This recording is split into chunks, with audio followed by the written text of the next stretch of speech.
ये मत करो। जो चाहिए सब कुछ दूंगा, लेकिन ये मत करो, खुदा के लिए। बहुत देर हो चुकी है अब्बास। पहले हम तुम्हारी बेटी को उसके कमरे से निकालेंगे।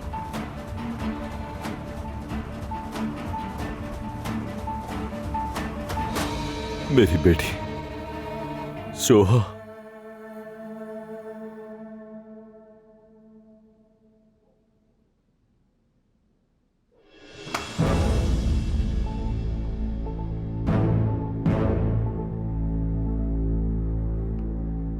क्या हो रहा है? तुम लोग कौन हो? मेरी बेटी से दूर रहो।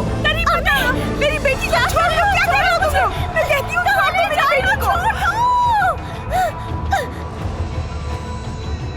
सोहा को छोड़ दो। कौन हो तुम लोग? खुदा के लिए मत करो, तुम्हें जो चाहिए मैं दूंगा। क्या तुमने मेरे बेटे पर रहम किया था? नहीं किया था ना?